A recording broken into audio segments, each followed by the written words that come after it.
again and super excited. We just met this lovely lady. I'm excited to share her story and her business with you. We are currently at Movement Bottega with Missoni Lanza. Yes. All right. And she was introduced to me through a mutual friend, Talia. So we're very thankful for that. And as you know, we want to share the story of the business, but not only of the business but how we got here. Yeah. So we are in Movement Bottega. Tell us a little bit about that and the origin of it.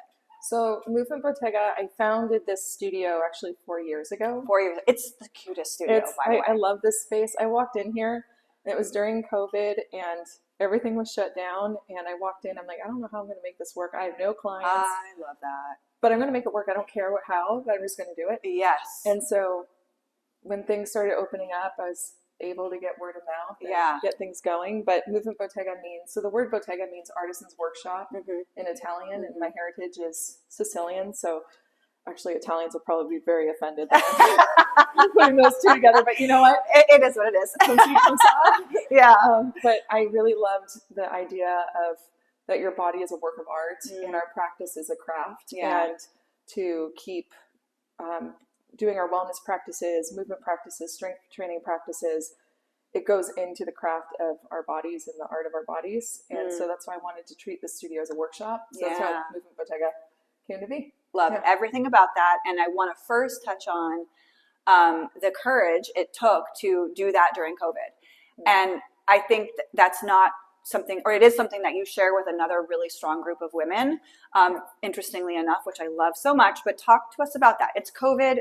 Nobody is trying to come into Pilates studio that they don't know, and you rent a space on El Paseo. Well, originally I left an old business, and I did so very quietly, so no one knew I was looking for studios. And at the time I was going to open this, I was looking for a space to share with a dear friend of mine. And at the last minute, she backed out. Oof. And then we walked in here, though, and I walked in and I just saw how beautiful the space was. And I was like, I really have to make this work, because I just felt it. Like when you first see things for the first time and you just get this gut feeling like this is my 100%. Home. I was like, I don't care what it's going to take. So I negotiated with the property manager, like, I have no clients. I don't know what this is going to look like. I only have like maybe 2 that are having me work with them because they have some serious injuries. Like one had a spinal cord injury and all this stuff. So they needed the assistance after, like even during COVID. But I wrote this huge proposal, like, can I have a 3-month trial period? And if it goes well, I'll sign on a 3-year lease. And it went well. And I got word of mouth. I got booked by 6 months, and I was waitlisted the following year.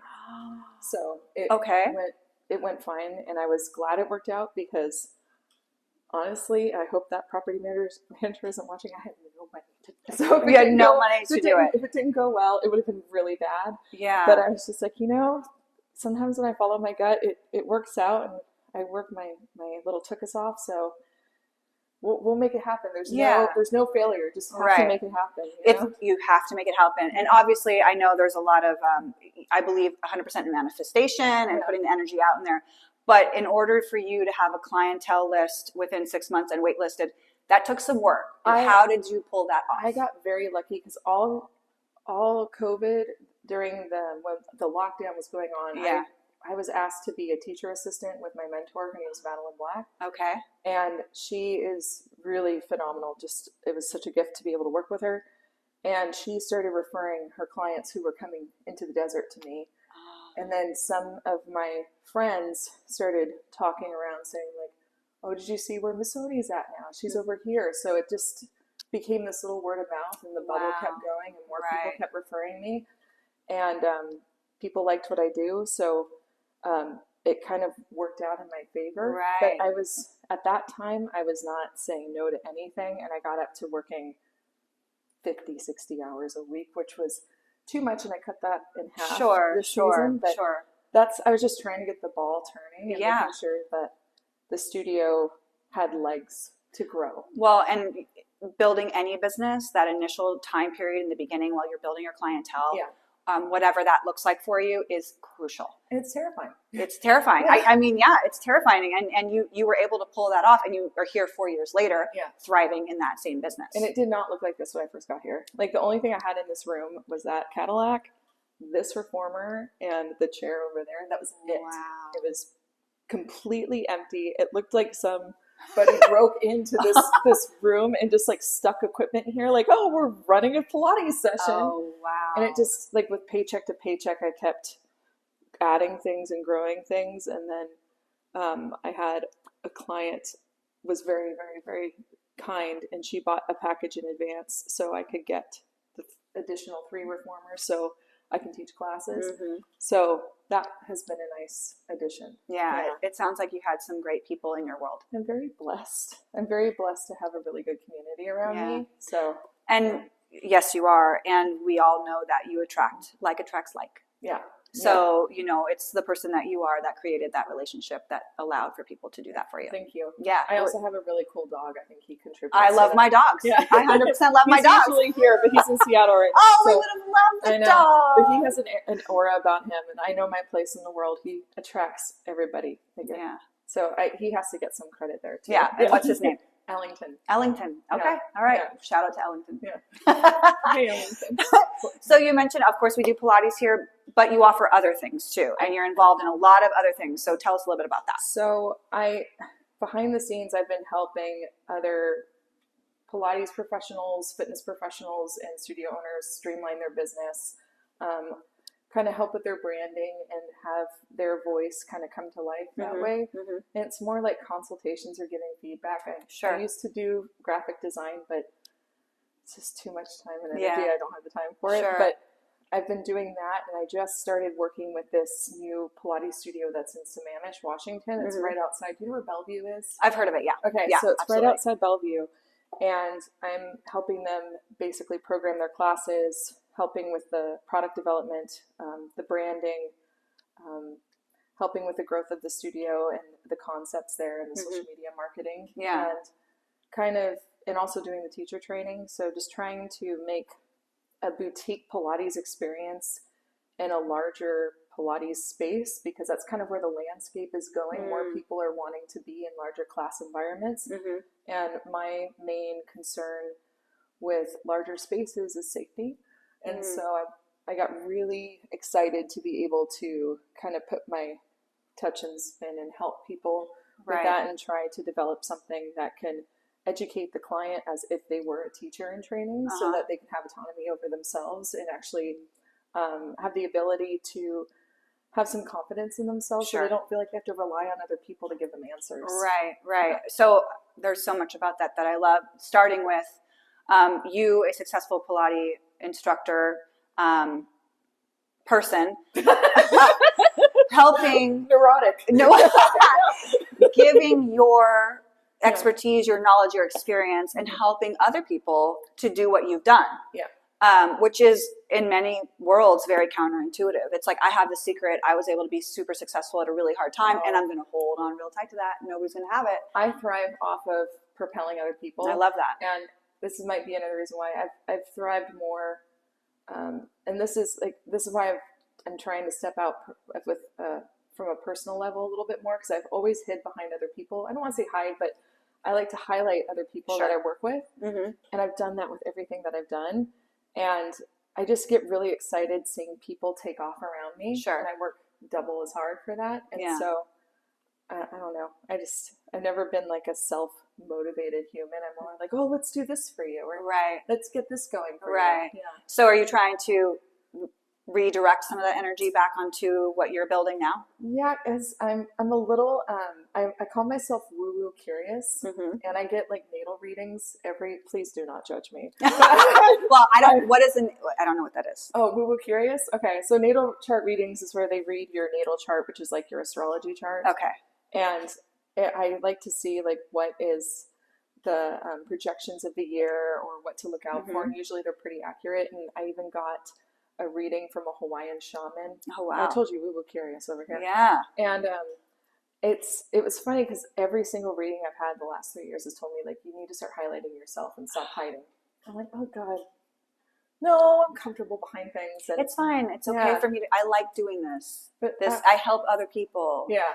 So, but things start coming around and you're like, okay. And then you kind of start to realize, like, okay, if I want to do this and this and this for other people, maybe I need to put myself out there more. Right. Yeah. Because I mean, I think not just inherently, but also as women, we're taught to highlight other people. Yes. Where, let's help that person, whether it's your brother, your sister, your mom, your kids, whatever it looks like. Well, it's a maternal aspect. 100%. Yeah. So it's counterintuitive for us to say, well, let me go ahead and be the one in front. Yeah. Because I worked for that. Yeah. And that's also good for others, because by you being the one in front, you still continue to inspire. You still continue to lift up. It's just in a different way. Yeah. They're more like, that's where I'm striving to. Yeah. Instead of, she helped me get here.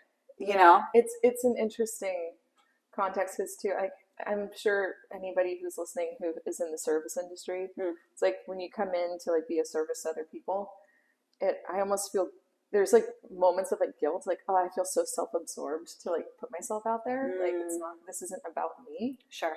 And it's like having to change like the mindset of like what that represents. And right. so it's hard. It's very uncomfortable, but you know what? Here we are getting uncomfortable. Yeah.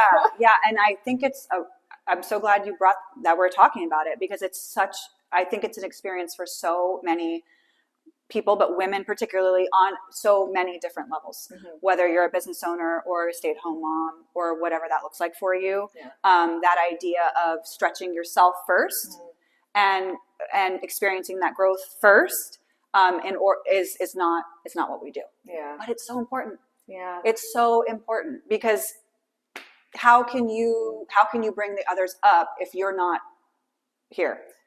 There's some kind of, I can't remember the exact quote, but it was talking about something of like stepping in your light, and then it highlights other people that are with you. And I'm like, I can't remember the quote, but I was just like, oh yeah, that hits, that resonates. That's a real thing. That's a real thing. I love that. And so you're working right now on your own personal rebranding. What's that about? What's that like? So because I am so, I call it neurotic, but let's just say the professional version, multifaceted. I have so many different interests. I'm just naturally a creative person. Sure. And I didn't want to be boxed in by just one persona. And that has been like a struggle, because I'm not just solely a Pilates instructor, even though it's like a big part of me. Sure. I love creating. I love helping people with brand vision and helping people find their voice. I love speaking about manifestation and business, and I love doing retreats and experiences. And there's ways that those are all relevant in the fitness and wellness world. And I'm like, okay, so instead of putting it under a Movement Bottega brand, I'm just going to put it under my personal brand umbrella, and Movement Bottega is just a facet. So I'm just, from a business stance, that's kind of what I was looking like. I just didn't want to be pigeonholed in one space anymore, and having a personal brand is allowing me to have the legs to outreach if things shift or change, because I'm constantly adapting based on what comes my way. I'm not a linear person. It's just like, if I see something that excites me, I go for it. Yeah. So very impulsive, neurotic. So obviously Pilates is a passion. You spoke a little bit, mentioned the word wellness. So is that in addition to Pilates? Like, what does wellness mean? I feel like wellness is how you take care of yourself or show up for yourself. So I talk a lot about mindset. I love to talk about consciousness, on how we're showing up in our bodies, and language that we use in our bodies, or how we talk to ourselves in general. And are these workshops that you're holding, or what? Even just conversations, just in classes. Sure. But I feel like I just wanted to open things up to just how we present ourselves and hold ourselves in health overall. I just wanted to tap into different elements of that, on how I offer different things for people, or how I serve people, or what I want to provide for people. I just wanted it to be about self-growth and self-expansion and all of those things, so people can feel powerful and connected in different dimensions. Sure, because physical is so important. Yeah. And mental is equally as important. Yeah. Emotional is equally as important. You really can't stand on all, like, you can't have just one or two of those legs. I almost think it starts with the mind. Oh, you know? Well, everything does. Yeah. Because everything begins in your thoughts. Yeah. So whatever challenges you're having, or is it a challenge, or is it an opportunity for growth? Yeah. Everything. Is that something that's too hard for me, or is it something I can totally overcome? Well, it controls how you react. 100%. Like perception, 100%. all of those things, your choices, all of it. So I think giving people the space to explore that and know that they're seen, they're heard, they're appreciated. And that's kind of what I want to do for people. And it might change a little bit as we go, but my drive to give that to people and have a space for people in that way that's been very consistent. Right. So that's kind of my little light. I love that. Yeah. I love that. Is this your only studio? Yes. But you do go to people's homes for certain clients? I only go to one person's one person's home. So there's don't two even people. ask. There's two people, and I know. I have no, sorry, I shouldn't have brought it. I know. I'm so sorry. I have no more room for private clients. Yeah. Like I just cut my because last year I worked 50 to 60 hours. It's too much because it goes back to workaholic. How can you coach or talk to people about self-care and wellness, and if you're not doing that for yourself? That was the exact reason why I did it. Yeah, you have to do that. Yeah. We're so bad at that. I know, especially Virgos. We're so bad. Virgos. Yeah. Virgos. We know. We are Virgo sisters. It is so true.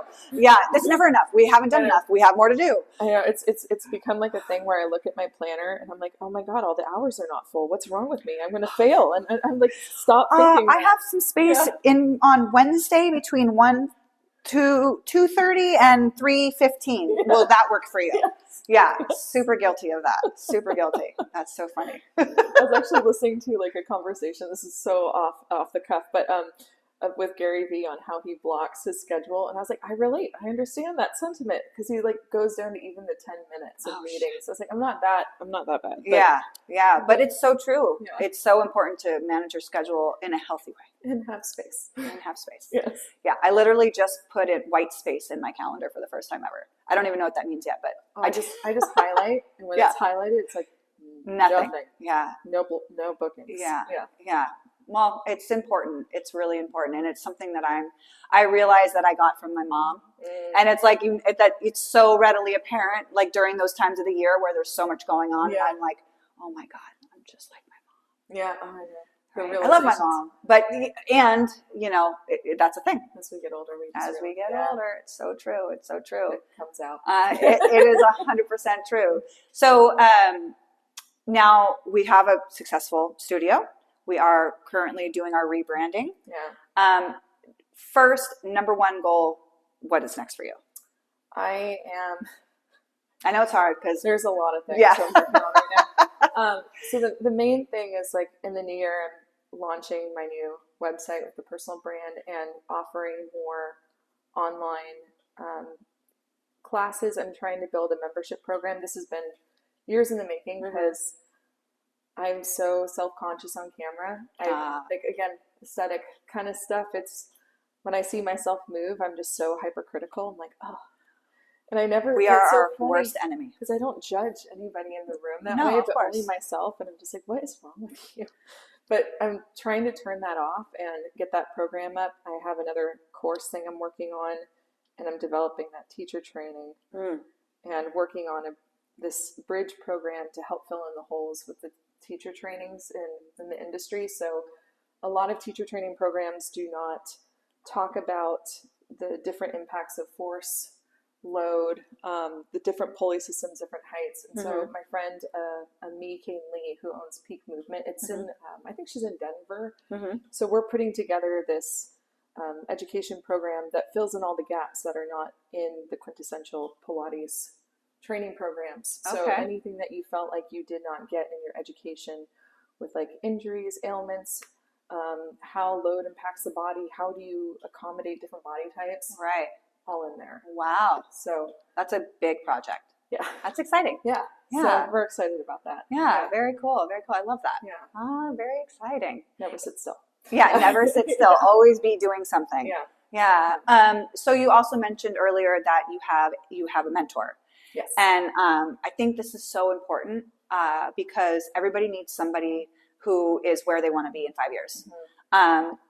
How, and obviously you're still in contact with her. Yes, I'm not doing her. She closed her online teacher training program, so I haven't done that with her in a minute.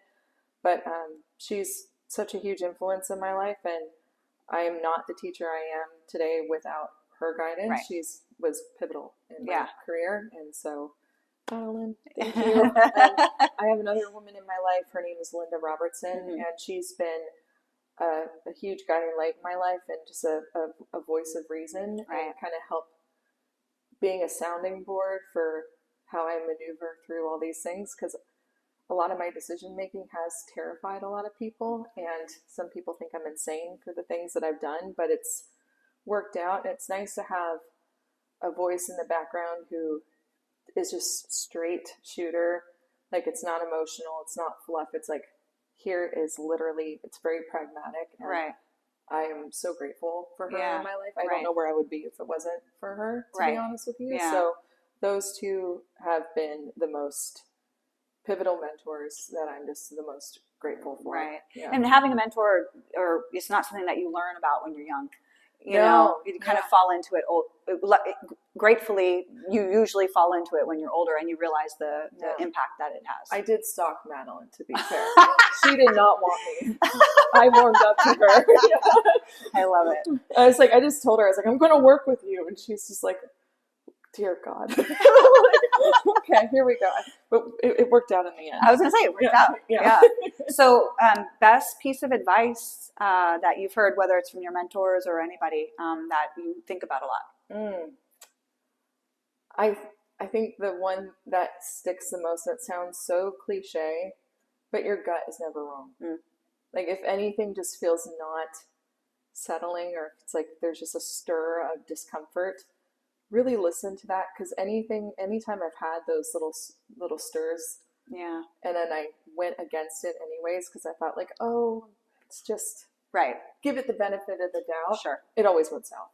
It always went south. And I think I just had a conversation on a podcast about this, but we need to learn how to have more trust in ourselves and really feel secure that when we quiet things down, we have the answers. And I truly believe that either it's the universe, ancestors, whatever you want to believe, that when you really listen to where you need to go, those answers will come to you one way or another, even if it comes through someone else. But just be open to it and not listen to all the noise going around, but get grounded and really hear what's coming to you. You know? That's my advice for that. Yeah, I love that. And you touched a little bit on, being uncomfortable watching yourself on camera, and that's a vulnerability, right? Like being vulnerable there, and understanding that you have to overcome that in order to do the next thing, right? So there's a lot of women in that position. Like, so how do you talk yourself through that, and what would you say to them? I have been starting to my friends on my friend Instagram stories. I am so sorry. I've been so insufferable.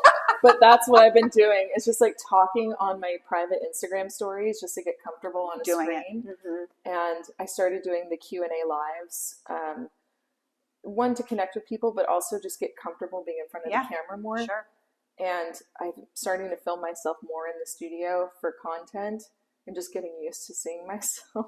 Like, I already have all the programs and the exercises written out. So I just need to get comfortable so I don't be like, delete, when I see it. We're our worst critics. You know what I mean? And it's, it's just practice. And I think too, like in the industry, I don't know, like, because are you in real estate? Is that what I read? Yes. That's what I do for money. I do this for fun.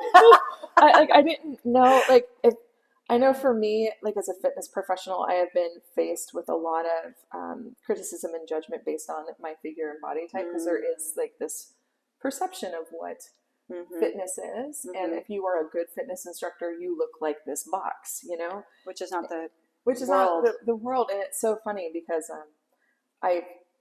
I'm pretty strong, and it's just, when I see video and I just know how the people, like, I hear what the commentary is, and I see it, I'm like, oh, no, that's not right. That's not good enough. Nope, that wasn't elegant enough. And then I forget, like, okay, that's not why people are coming to see me. They're coming to see me because of what I have to say about it, how I help them set up and feel in their own bodies. not because I can do a pretty line Right. or like a beautiful arabesque or something. It's It's very hard to true. turn off That negative voice. self-talk. Yeah. Which is what's interesting about your mind is that it comes full circle. It comes full circle. Yeah. So that is your mind, and Yeah. you can control that. Yeah. And it's about changing. So many years ago, I was in martial arts, and very cool. I did it for 15 years. What and kind of martial arts? It was called Ishinryu Karate. It was in Okinawan style. Okay. Yeah. And when we tested for our black belt, part of it was like we had a written test, and of course all the physical stuff, and reciting these things. And it was one of the lines was, you know, your strongest opponent is yourself. Keep your health. And at the time, it was like, I got to stay healthy, like physically healthy. Like I got to stay healthy because, you know, I'm doing this physical thing. But what I think about it now is keep your health, keep your mental health. Yeah. Because if that negative voice in your head was like, you're a fucking badass. And look at how perfectly you did that. Yeah. And look at how your students pick up on that. And we got to practice that, because that's not the voice that we grow up with. The voice that we grow up with is like, you're too slow. You're not ever going to be as strong as that guy. He's going to hit you a lot harder than you could hit him. And I don't look like that person when I do this. That's the voice. We got to change that. And then you have the interesting juxtaposition of it's also women are criticized for having confidence. Yeah. Because it's more like acceptable to be that trendy word, demure. You know, just like right. Just to be small, to be fair, to be this, to have your dim light. Yeah, and that's admirable for a woman. And so it's like you have these polarizing things. And I think like what I've learned personally going through that battle, because I've dealt with that myself, where I've shown up in a certain way because I thought that was more palatable for what, like, who I am. Because I'm a little edgy. So, and I just tried to soften it a bit. I'm like, that's just not who I am. I can't do it. But it's like when you show up and you just stand in it, all of the right people show up. Your community shows up. 1,000%. Yeah. Like when you are your authentic self, and it's like, how many times do we hear this or whatever? I know. But it's so true. It when really you're your authentic self, all the people that are in your circle, none of those people are going to say all that stupid shit. No, they're all going to be like, God, she's so amazing, and I learned so much, and da-da-da-da. Yeah. And when you start dimming your light or not being your edgy self, then those people show up and they don't get you. Yeah. Because they're not your people. It's interesting because the business I had before this, I definitely branded it towards the other person. And it was more fair and light and airy and like very feminine. And when I opened this space and I just leaned into like, I'm going to paint the wall black. This was like a nervous breakdown, by the way. I just grabbed a can of paint. I texted my friend Sean. I was like, paint the wall black. She's like, go for it. And it turned out great. Yeah, I actually loved it. I love it. But like all of my dream clients started walking in. I'm like, what the hell? Like, what happened here? And then I realized like everything just started showing up to who I wanted to bring in. And it just really goes to show that you can't really pay attention to, like I'm still working on this. Oh, you know, it's like this is never, yeah. But the more you kind of really lean in your energy and your vibe, your right community, your right clientele, your right, adopted family, you show up, and I think that's really powerful. It's kind of like the secret sauce in life in many different ways. Yeah. So it's so true. So how do your people come find you here? What would be the best way? They can find me on Instagram at Missoni Lanza, movementbottega.com, or I guess that's it. Yeah, so because it's a great little space, and we want to make sure as many people as possible know about it. We're a good crew over here. Yeah, and I have to give a shout out to the other teachers here, like Honey Freed, Seth Hampton, and then Talia Lounge. They're all great, fantastic teachers here. I feel really lucky to have like such good people. That's awesome.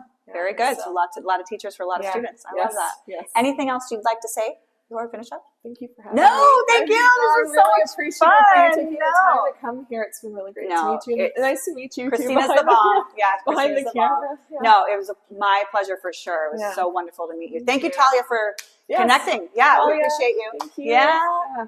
Oh, thank you so much. Thank you. That was great. Yes. We'll see y'all next time. Bye.